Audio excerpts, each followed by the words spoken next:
Muy buenas tardes a todas y todos. ¿Cómo están? Soy el periodista Luciano Guzmán, encargado de vinculación con el medio de la Facultad de Humanidades de la Universidad de Santiago de Chile.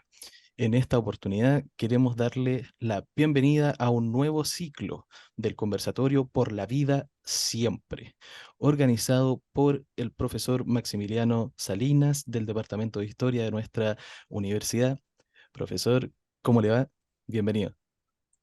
Hola Luciano, buenas tardes. Buenas Disculpa la tardes. invisibilidad de hoy día por un problema de cámara, pero tenemos ahora entonces esta tercer encuentro de nuestras jornadas, como tú muy bien dices, por la vida siempre. Estos diálogos sobre historia, ética y afirmación de la vida en el Chile actual. Eh, Esta tercera sesión, después de que trabajamos el tema de la comunidad, después la niñez, ahora nos vamos a tratar el tema de la mujer en estos núcleos de experiencia vital que constituyen la memoria que queremos relevar en estos 50 años. En esta oportunidad, quien va a coordinar la sesión es nuestra colega, historiadora del Departamento de Historia de nuestra universidad, Andrea Armijo. Entonces, con ella dejamos la coordinación. Adelante, Andrea. Muchas gracias, Maximiliano. Y bueno, efectivamente, este es un ciclo de conversatorio, ¿cierto? Que invita también a pensar sobre las experiencias de ese tiempo, de la experiencia de 1973 hasta el 2023, donde se invita también a reflexionar, ¿cierto?, sobre aristas como la destrucción del tejido ético o espiritual, o también la afirmación, reafirmación y la reivindicación de la vida. Y efectivamente hoy queremos tratar las experiencias de las mujeres, que son actores importantes en la resistencia a la dictadura y también actores, también las mujeres como reivindicadoras de la vida, de la libertad, de la dignidad y también de la paz. Y en ese contexto, justamente nos preguntamos cómo expresaron las mujeres sus miedos, sus frustraciones, sus tristezas, qué papel asumieron también las mujeres, cómo expresaron esa resistencia a la dictadura y cómo vivieron o enfrentaron esas transformaciones que vivió la familia y las relaciones cotidianas. Y para dar curso a esas reflexiones, hemos invitado a la doctora Karen Alfaro Monsalve. Ella es doctora en Historia Social y Políticas Contemporáneas de la Universidad Pablo de Olavide de Sevilla. Es académica del Instituto de Historia y Ciencias Sociales y por 2 periodos tuvo el cargo de prodecana de la Facultad de Filosofía y Humanidades de la Universidad Austral de Chile, donde actualmente ejerce como decana. Es parte de la red de historiadoras feministas de Chile, donde actualmente lidera su segundo proyecto Fondesit, que está titulado Construcción Política de la Infancia Irregular bajo las dictaduras militares del Cono Sur, circulación de discursos y prácticas entre Chile, Argentina y Uruguay en el periodo 1973-1990. Entre sus publicaciones también queremos destacar el libro Género, Feminismo y Movimiento de Mujeres, que ha sido escrito junto a Ana López Dietz, y también artículos de relevancia, por citar algunos, como Niños y niñas chilenos adoptados por familias suecas, proximidad diplomática en tiempos de Guerra Fría. Muy bienvenida, estimada Karen, muchas gracias por aceptar esta invitación y te cedo la palabra para que nos hables justamente de las mujeres en el contexto de la dictadura chilena. Bueno, agradecer primero la invitación a la Facultad de Humanidades de la Universidad de Santiago, agradecer a Maximiliano, a Andrea, ¿cierto? Y a Luciano, que hace posible también esta transmisión.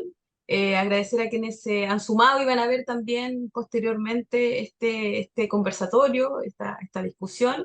Felicitar también que la Universidad de Santiago desarrolle este tipo de actividades desde otro formato y también desde otro paradigma. A mí me parece que en los tiempos que vivimos, el derecho a la conmemoración, el derecho a relevar el proyecto, ¿cierto?, conformado de quienes somos defensores de los derechos humanos y defensores de la vida, es fundamental, porque nos instala desde una vereda ética, moral, distinta a la que hoy abunda muchas veces los medios de comunicación, en los medios públicos.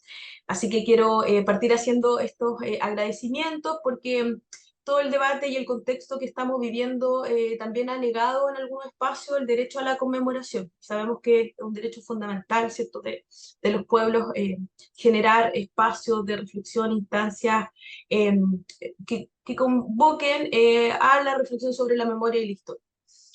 Y sobre todo, ¿cierto?, desde nuestra disciplina, desde la historia, estamos en un momento donde mostrar la búsqueda de la verdad histórica, relevar los hechos tal cual ocurrieron, son fundamentales, ¿ya? Porque abunda, ¿cierto?, las noticias falsas, las reivindicaciones que no dan cuenta de la verdad histórica.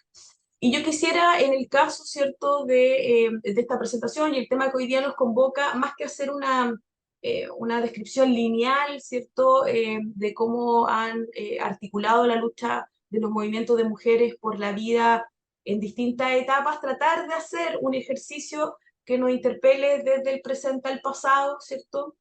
Y más que ver hacia atrás, tratar de ver la profundidad del análisis de los movimientos de mujeres en la defensa por la vida. Así que voy a compartir un PPT.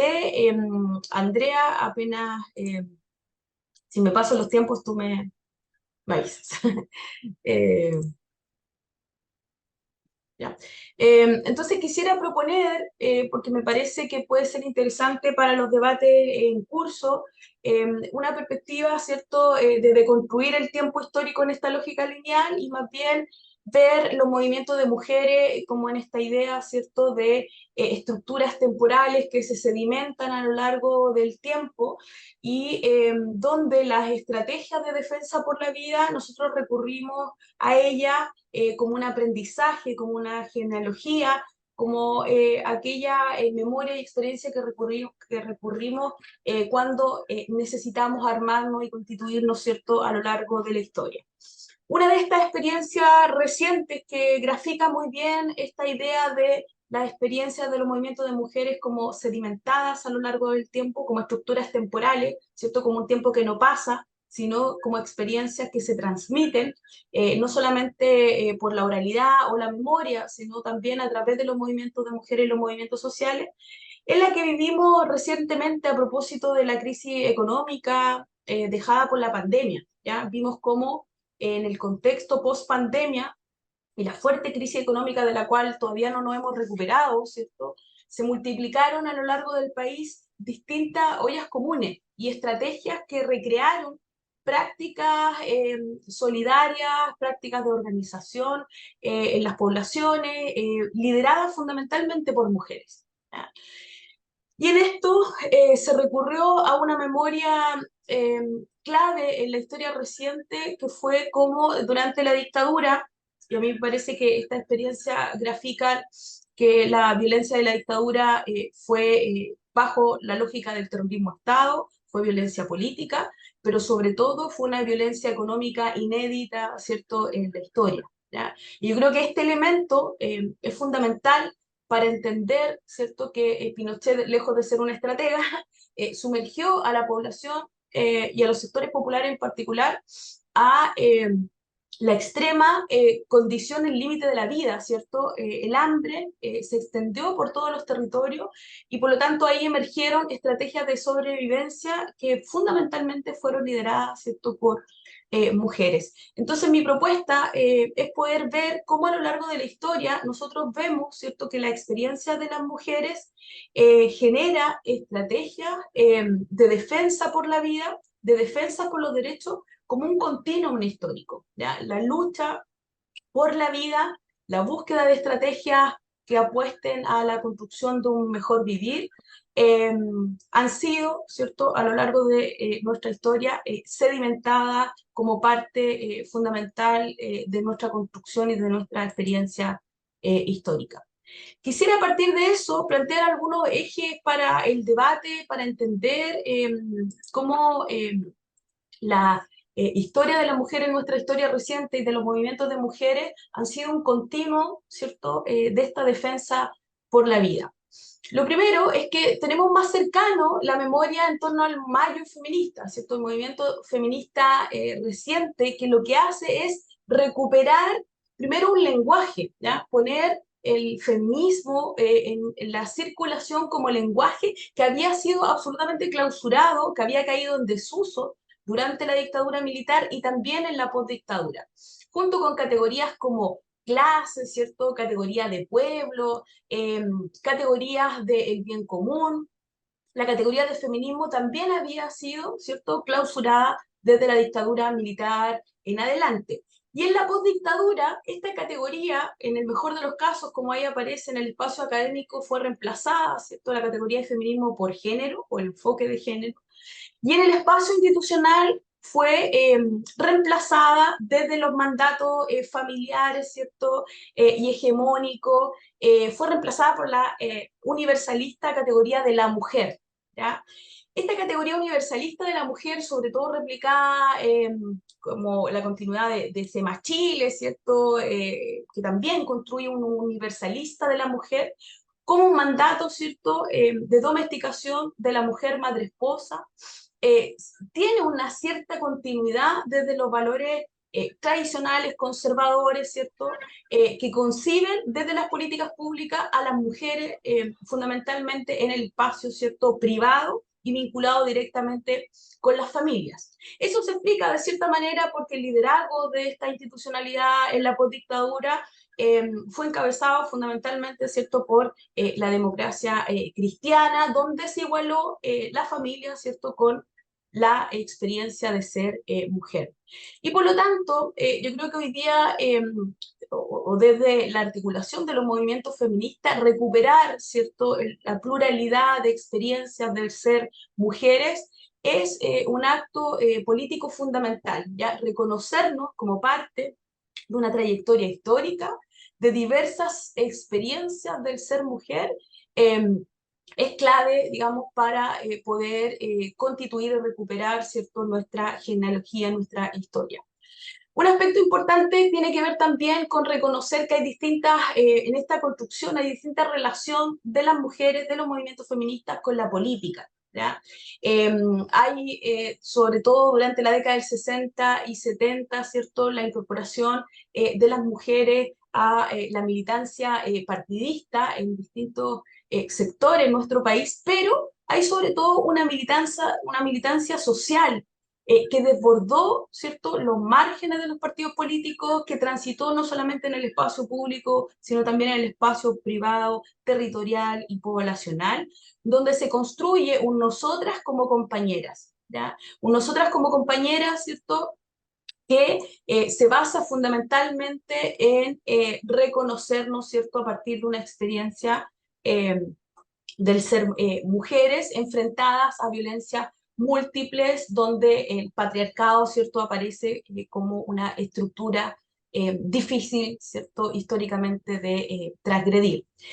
Es en ese contexto, ¿cierto?, que es importante reconocer que toda esa experiencia política, de militancia social y política de la década del 60, 70, tuvo distintos rostros y tuvo distintos roles. Nosotros conocemos muy poco, ¿cierto?, de aquellas mujeres que jugaron roles muchas veces marginales dentro de la Unidad Popular, marginales en el sentido de que no estaban, digamos, en la primera línea de las militancias políticas y que estaban siendo parte de la militancia social. Solo para contarles de cómo llegar a esas otras historias, ¿cierto? En una conversación hace poco tiempo con mi madre, me enteré solo recientemente que ella bueno, sabía que había sido trabajadora de los cordones industriales, en una industria donde fabricaban interruptores, pero no sabía que había sido dirigente. Y en una conversación me dice, no, yo fui una dirigente social de los cordones, una dirigente sindical de los cordones industriales, pero no sabía el papel que cumplía hasta hace poco, porque a mí me mandaban a la feria, yo iba a comprar, hacía todas las gestiones, que permitían a los dirigentes, ¿cierto?, la organización de los sindicatos. Y yo creía o no valoraba eso como una participación relevante para el proceso. Bueno, es un ejemplo, ¿cierto?, de cómo hay experiencias, ¿cierto?, muchas veces no relevadas, y que me parece que son fundamentales de reconocer para analizar esta trayectoria. Y en esas experiencias, yo creo que en los distintos momentos históricos que vamos a revisar en nuestra historia reciente, la lucha de las mujeres constituye una reserva moral, ética y política fundamental en nuestra sociedad. Que nos constituye desde una cultura política en defensa de la vida y que tiene una continuidad en el tiempo histórico.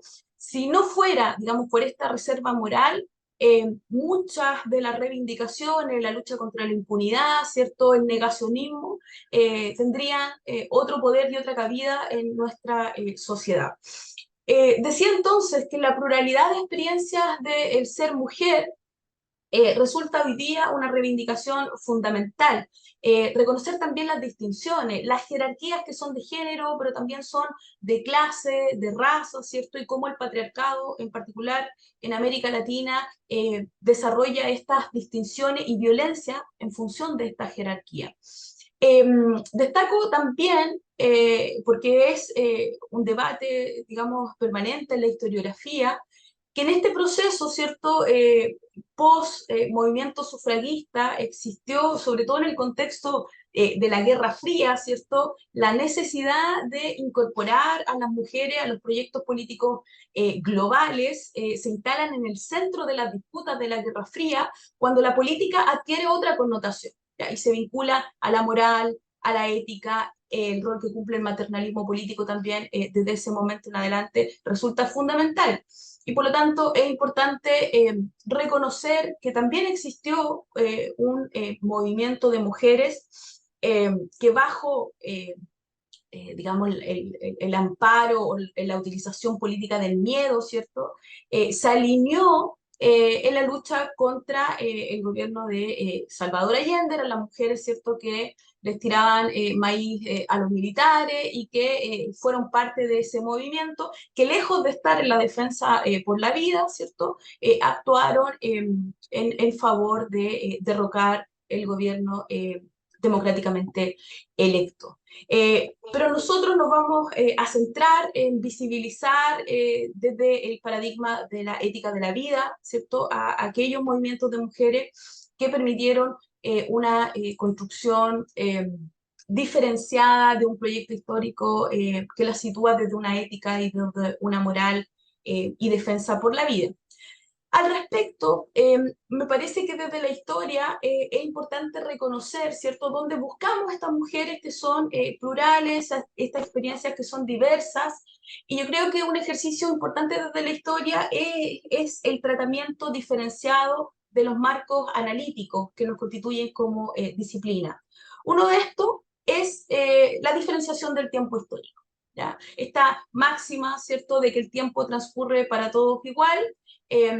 Podríamos cuestionarla en la medida, ¿cierto?, que el tiempo de las mujeres tiene y ha tenido a lo largo de la historia otras características, ¿ya? Es un tiempo que podríamos denominar como continuo del trabajo. Hay una autora, Dominique Meda, que dice que en general el tiempo de las mujeres tiene un valor de uso, ¿ya? Es un tiempo que no se consume ni se vende, pero es un tiempo entregado, ¿cierto?, para el bienestar colectivo, fundamentalmente entregado para otros, ya sea hijo, familia, compañera, ¿cierto?, entregado hacia el bien común.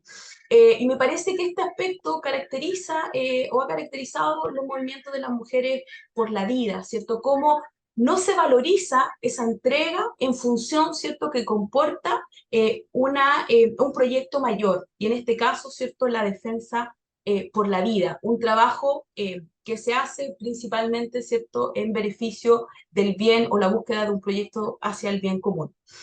El tiempo, por lo tanto, o cambiar las categorías lineales en torno al tiempo histórico, nos parece que es fundamental para transitar, ¿cierto?, al reconocimiento de las mujeres ahí donde transcurre el tiempo de la vida, en el espacio privado, en los espacios públicos, en los espacios donde la actividad y la valoración que las mujeres desarrollan se hacen a partir de una máxima que es: siempre existieron otras mujeres antes que nosotras, ¿ya? Y hay un reconocimiento a esa experiencia histórica que nos permite reconocernos en otras, ¿cierto? En un proyecto común. En este sentido, recupero una de las claves de análisis para la historia de las mujeres de la maestra María Angélica Illanes, que nos invita a pensar en el movimiento de mujeres y en la historia de las mujeres como una revolución permanente, como una multiplicidad y simultaneidad de frentes de lucha. Siempre estamos, ¿cierto?, defendiendo nuestra vida, defendiendo nuestros derechos en el espacio público y en el espacio privado. Estamos permanentemente generando, ¿cierto?, una revolución que nos permita avanzar hacia el bienestar común. La segunda aspecto que a mí me parece fundamental dentro de la disciplina histórica es repensar la autoridad del archivo para llegar a la vida de estas mujeres que viven, ¿cierto?, tiempos diferenciados, mujeres en plural, a esta revolución permanente. Y ahí la pregunta es cómo llegamos a fuentes, a documentos, a testimonios, a historias de vida que nos permitan llegar a la voz propia. ¿Ya? Este es un desafío que para quienes estudiamos historia y para quienes investigamos sobre historia, resulta hoy día también fundamental. ¿Cómo ampliamos esta pluralidad de voces, de experiencias de ser mujer? Y Illanes plantea, ¿cierto?, estas huellas de estas mujeres sencillas, las buscamos solo a través del texto palpable y reconocible de su propia escritura, poniendo ellas mismas sus vidas, sus problemas y sus sueños en la mesa de la historia. Y ese es un ejercicio a la cual tenemos que convocarles, ¿cierto? Y en relación, luego de estas claves que a mí me parece son importantes, repensar el tiempo histórico en clave del movimiento de mujeres y de la historia de las mujeres, repensar el archivo en estas claves. Lo segundo es plantear, ¿cierto?, cómo se han desarrollado los movimientos de mujeres en defensa de la vida y cuáles han sido y son sus distintos rostros o la pluralidad de experiencias de los movimientos de mujeres. Reconocemos que la dictadura en Chile y en el Cono Sur instalan violencias diferenciadas por género, bajo lógica fundamentalmente familiarista. El terrorismo de Estado, y así lo señalan los informes de verdad, tienen estrategias represivas específicamente para el caso de las mujeres.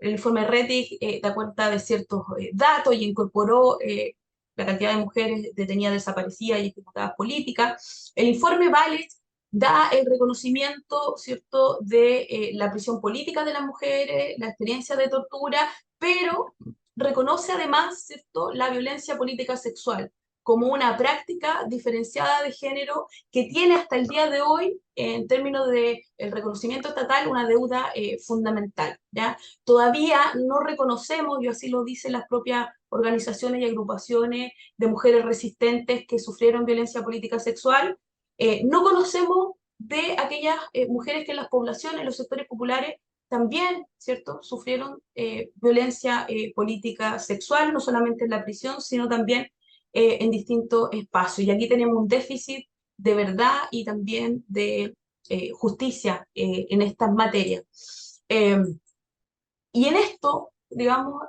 también es importante reconocer todas esas otras violencias que no aparecen en estos informes de verdad. Por ejemplo, la violencia económica, que nos permiten, ¿cierto?, desinstalar la idea de que la dictadura construyó un proyecto económico que avanzó hacia el desarrollo, porque esto tuvo una serie de costos que puso en duda la existencia de la vida de la población y que puso en riesgo a partir, ¿cierto?, del hambre que abundó en todos los territorios a niñas, niños y familias a lo largo de todo el país.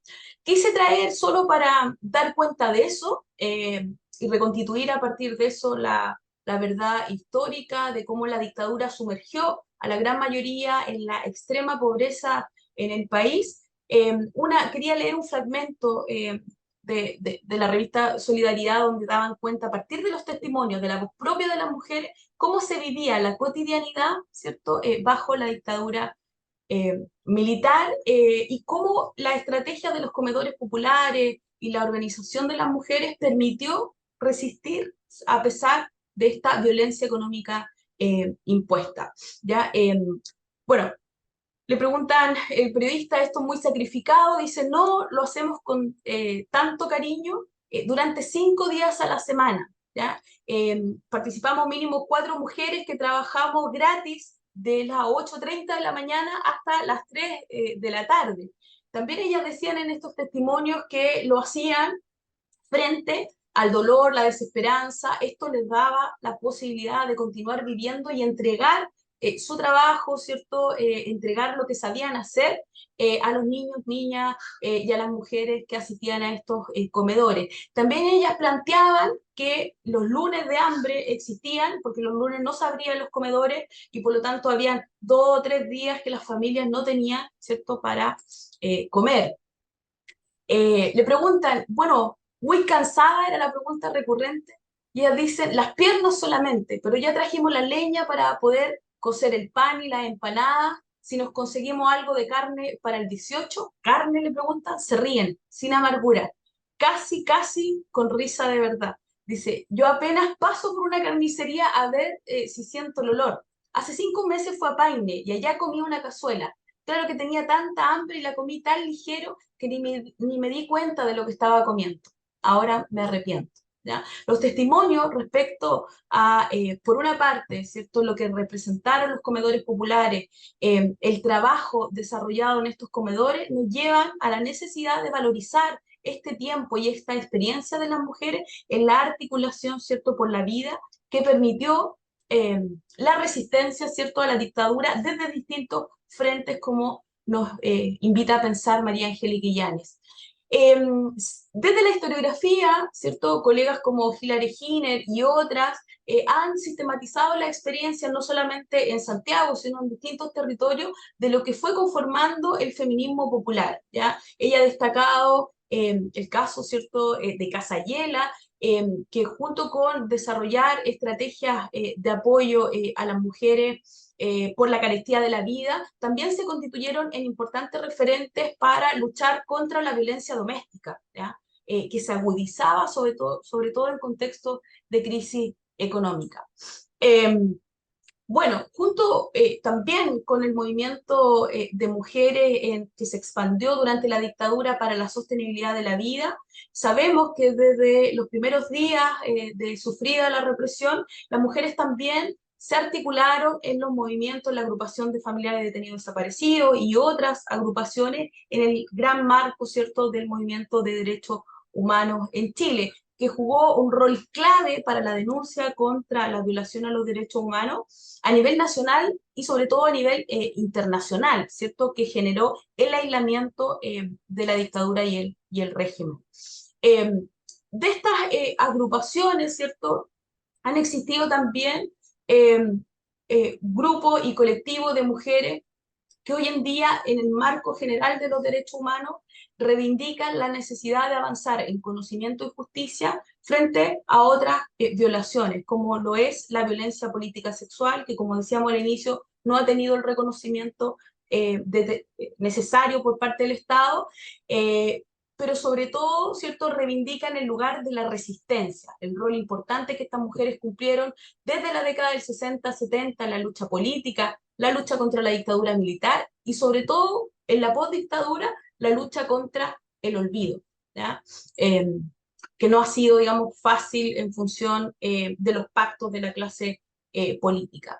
También quisiera destacar el movimiento estudiantil y los movimientos feministas más recientes, cómo generan permanentemente esta necesidad de buscar en la historia referentes, y tienen en la agrupación de Mujeres por los Derechos Humanos, Mujeres Resistentes, importantes referentes para constituir las luchas de los movimientos en la actualidad.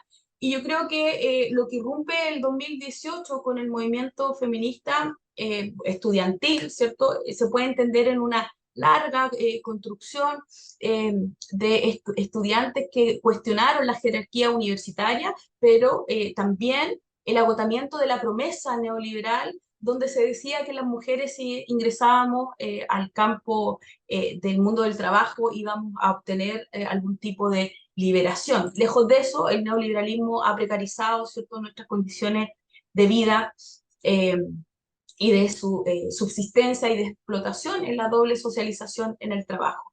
Reconocer también, y ha sido parte de estos conversatorios, ¿cierto?, la lucha de las mujeres en los distintos territorios, la lucha de las mujeres mapuche, la lucha de las mujeres por la defensa de la soberanía alimentaria, da cuenta también de tiempos diferenciados, ¿cierto?, de experiencias distintas, de distintos frentes de lucha, pero que también se articulan a partir, ¿cierto?, de la defensa de la vida. En una cita de Millaray Garrido, en una entrevista, ella decía: las mapuches somos discriminadas por ser mujeres, por ser indígenas y por ser pobres. ¿Ya? Esta jerarquía, la triple discriminación, ¿cierto?, de las mujeres mapuches la vemos a partir de la exclusión de la propiedad de la tierra hasta el día de hoy. También reconozco en los movimientos de mujeres de la diversidad sexual una trayectoria que podemos ver desde la década del 80, ¿cierto? También en la articulación contra la dictadura, un continuo, ¿cierto? La búsqueda de referentes en una serie de autoras, una serie de intelectuales que nutrieron diversidad al movimiento feminista, que tenía la característica, ¿cierto?, de tradicionalmente ser heteronormado, tener discusiones dentro de este campo más universalista del ser mujer. Quisiera destacar finalmente, no sé cómo estoy en los tiempos, Andrea, pero eh, quisiera destacar también cómo, a pesar, ¿cierto?, de 50 años del golpe, no hemos cerrado las distintas formas de comprender las violencias múltiples de la dictadura. Y hoy en día hay muchas mujeres que se han articulado a partir de organizaciones de madres buscadoras para dar cuenta de una violencia que tuvo especificidad de género y de clase, que es la apropiación de niños y niñas con fines de adopción internacional en el marco de la dictadura militar. Y hay un movimiento amplio hoy día de mujeres que se empalma, ¿cierto?, dentro del gran marco de los derechos humanos, que buscan, son madres buscadoras de hijos y de hijas que fueron adoptados fundamentalmente hacia el extranjero.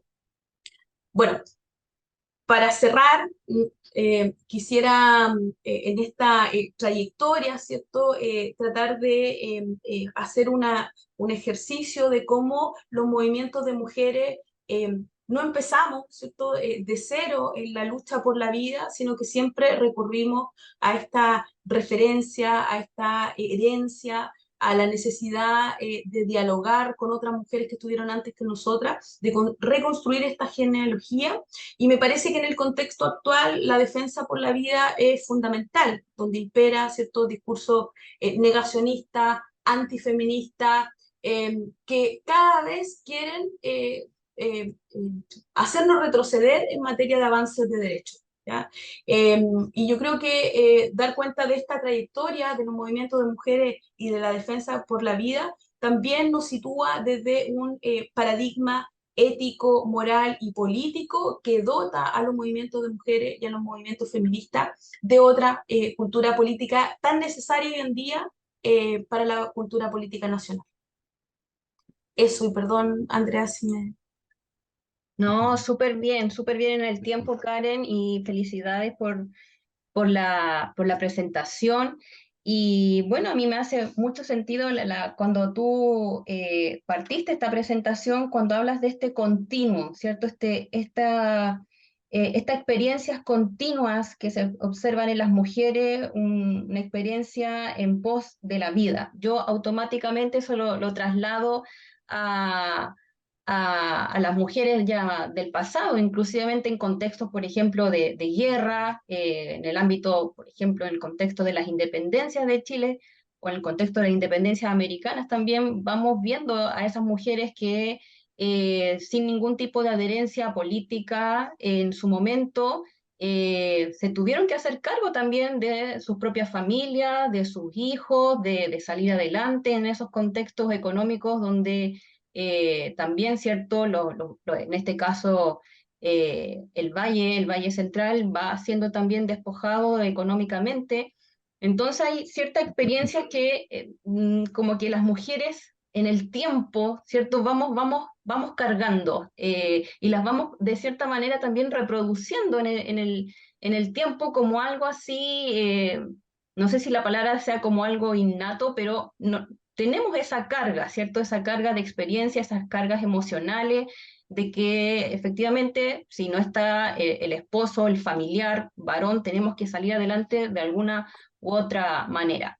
Yo le quiero pasar la palabra a los asistentes si quieren realizar comentarios, preguntas también hacia Karen.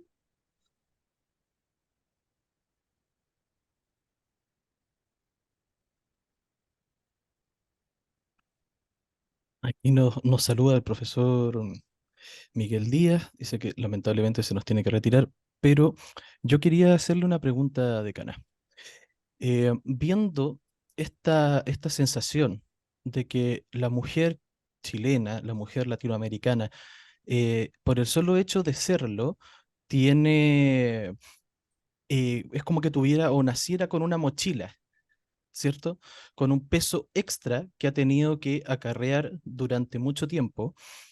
Y, y claro, se ha hecho cargo de un montón de cosas, como veíamos, el hecho de alimentar a las familias, el hecho de siempre tener que ir avanzando a tirones. ¿Cómo o de qué manera podríamos llegar a una, bueno, hablando de ideales, ¿no? Equidad en este sentido? ¿De qué manera podríamos pensar quizá en políticas públicas o en algo a implementar para seguir avanzando? Porque todo desde el movimiento por, por el aborto, ¿no? Las tres causales, cosas tan graves, todo tiene que ser, tengo esta sensación de que es a tirones. Entonces, ¿qué podríamos hacer o cómo lo ve usted para seguir avanzando? Eh, ciudades en China que tienen más gente que nosotros. ¿Respondo Sí, al tiro, Andrea? Sí. sí. Bueno, gracias, Luciano. Bueno, yo creo que lo primero, ¿cierto?, es que el patriarcado, digamos, tiene una larga historia y en América Latina el patriarcado tiene características particulares, ¿cierto? Colonial, o sea, se funda el continente y la política, en el fondo, en América Latina a partir de la toma de posesión también de los cuerpos de las mujeres indígenas. Y eso constituye, ¿cierto?, que la violencia en nuestro continente, la violencia contra las mujeres, tenga fines también políticos, ¿ya?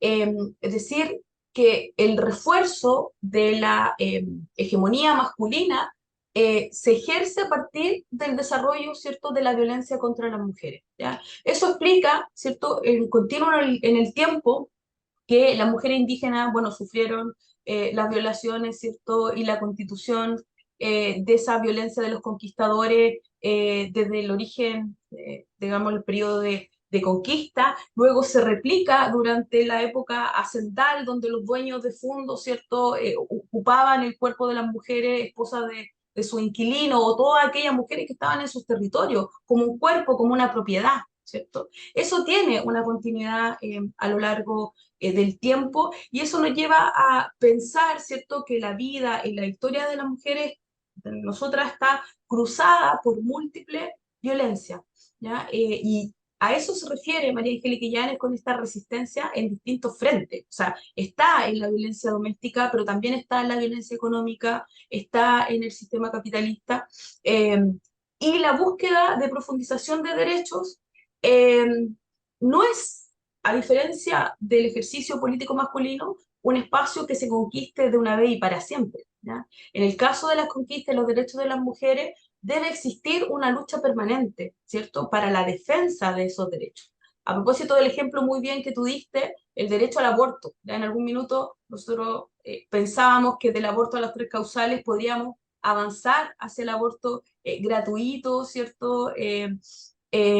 Como un derecho y en condiciones de igualdad para todas las mujeres independientemente de su clase social. Sin embargo, vemos que los sectores conservadores, la derecha en general, ¿cierto? Permanentemente portan una ideología contraria a los derechos de las mujeres. ¿Ya?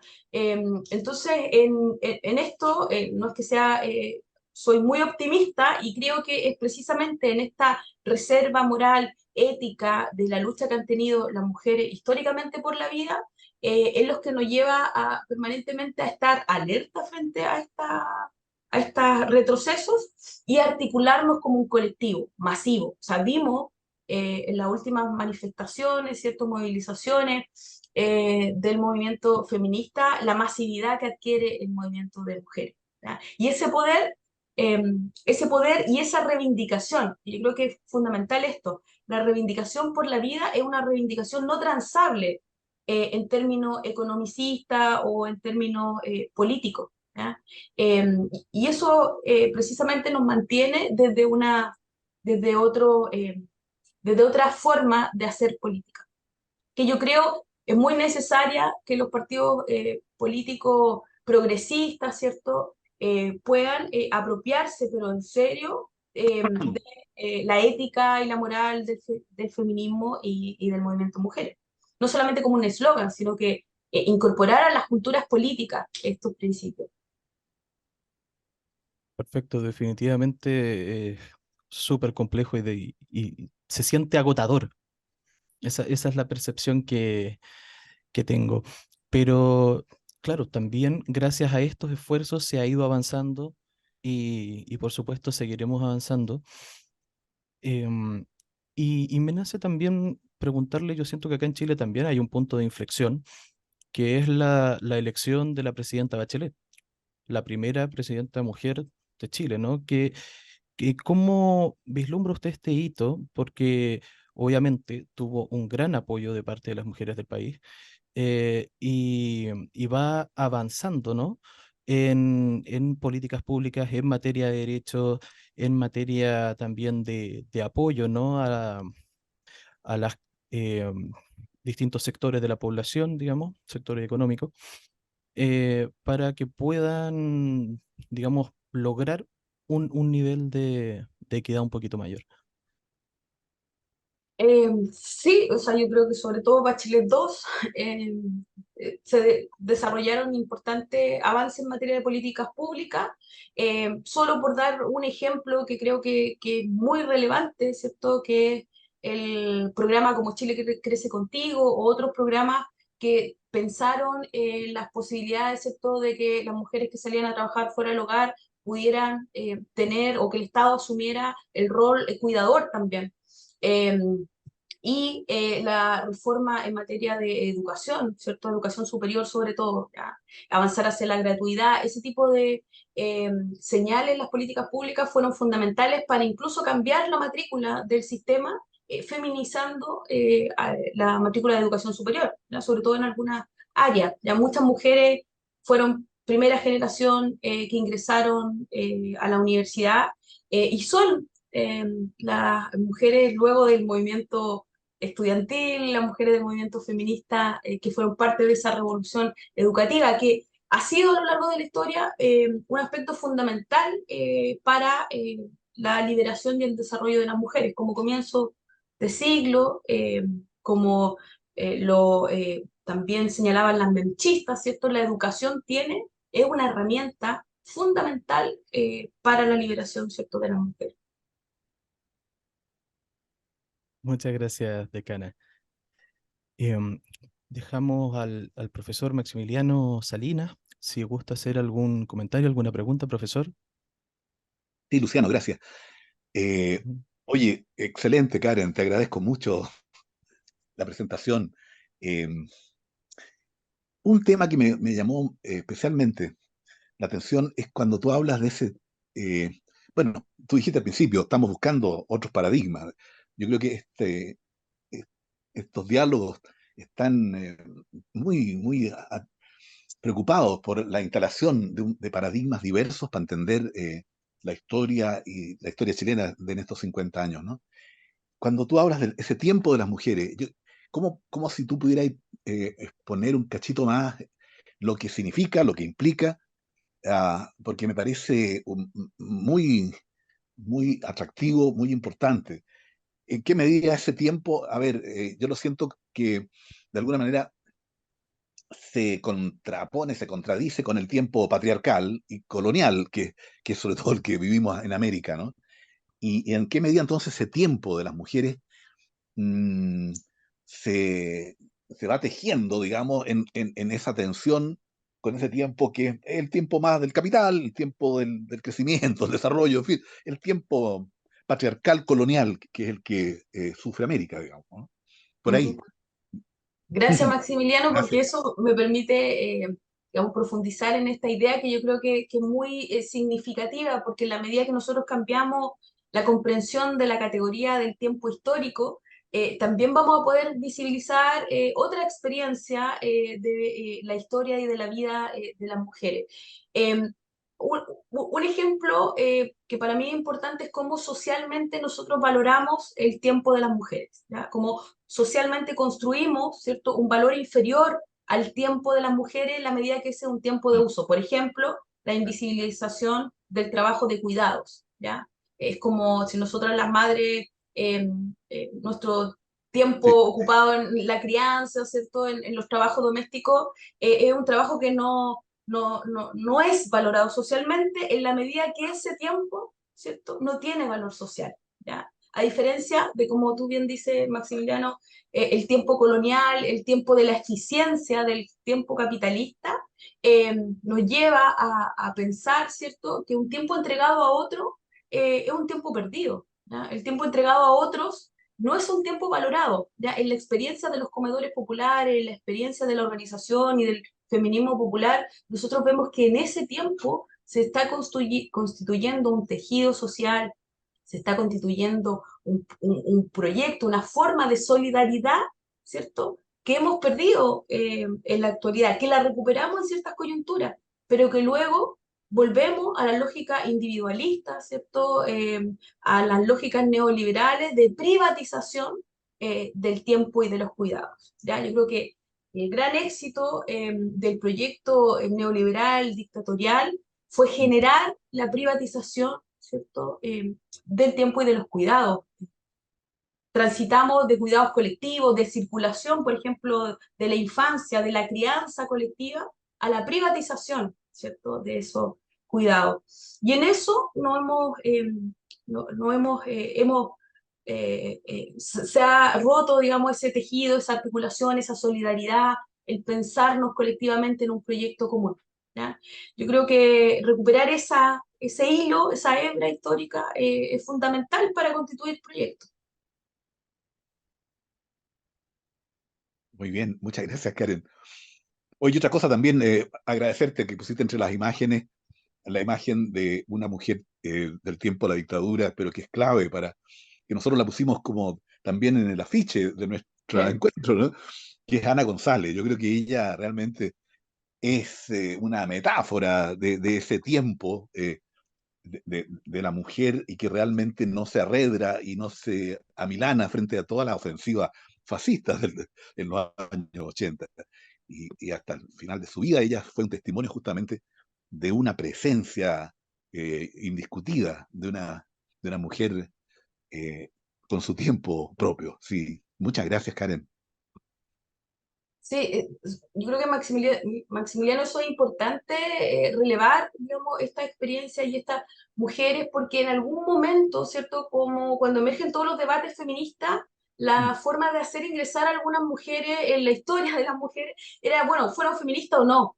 Entonces, esta categoría del feminismo social o el reconocimiento del movimiento de mujeres como un plural, como un sujeto amplio y diverso, sí nos instala desde otra forma de comprender esta historia. Y las mujeres del movimiento de derechos humanos han jugado un rol fundamental, bueno, para derrocar a la dictadura y para, como sociedad, ¿cierto?, nos permite hoy día situarnos desde esta reserva moral de la lucha antidictatorial, que no, o sea, impidió, digamos, que ganara la impunidad, impide que hoy día avancen los discursos negacionistas, sea, eso nos constituye hoy día como sociedad frente a la inexistencia de políticas de memoria, de avance en materia de justicia.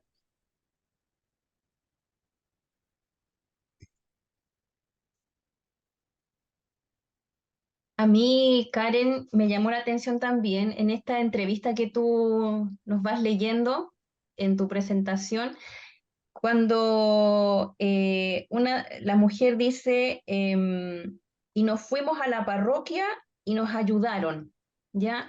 Eso me hace mucho sentido en cuanto a la efectividad que también tienen las redes sociales, las redes en este caso que van acudiendo las mujeres.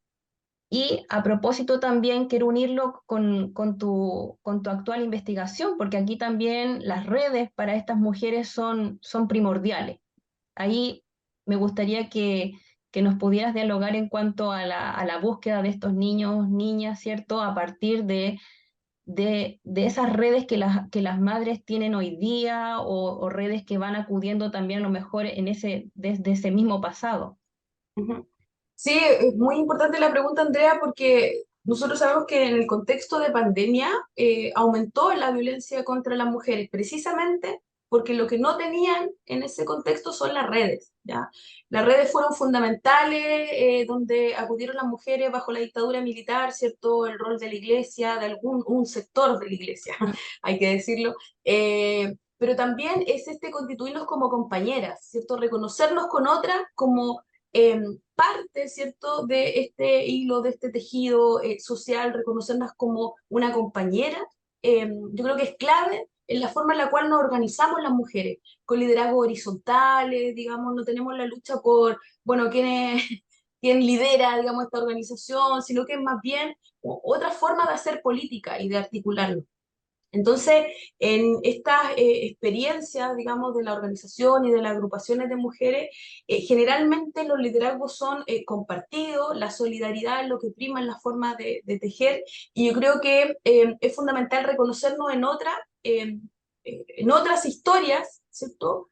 Como no estar sola en el mundo, ¿ya? O sea, vivimos violencias que son múltiples, nos reconocemos los testimonios y en los relatos de la otra, y en el caso de esta organización de mujeres buscadoras, por ejemplo, ellas se comenzaron a articular una vez que pudieron contar aquellos que eran secretos de familia. En general, los temas de sexualidad, ¿cierto? Lo mismo ocurrió, los temas de violencia, cuesta elaborar el habla y reconocernos en otra experiencia de otra mujer como vivimos algo similar, nos permite encontrarnos en ese dolor y elaborar colectivamente este trauma y generar estrategias, ¿cierto?, conjuntas de acción, ¿ya? Yo creo que eso es un mecanismo que ocurre en general en los movimientos de mujeres. Ocurre también, por ejemplo, en el movimiento estudiantil, ¿ya? Cuando las chicas se articulan en relación a los acosos en las universidades, ¿cierto? Comienzan a compartir testimonio y ahí surge, digamos, la articulación, la solidaridad y la acción, ¿ya? Y la organización conjunta. Claro, efectivamente. Y en torno a eso, Karen, lo otro que me deja aquí pensando también, volviendo a esta pluralidad de las mismas experiencias de estas mujeres, ¿cierto? Que son múltiples a partir de las propias vivencias y cómo yo cómo me va llegando a mí la dictadura, ¿cierto? Cómo yo la voy enfrentando, cómo me voy adaptando también a todo ese acontecer. Y ahí lo quiero unir justamente con lo que tú dices, la dictadura o la autoridad del archivo, ¿ya?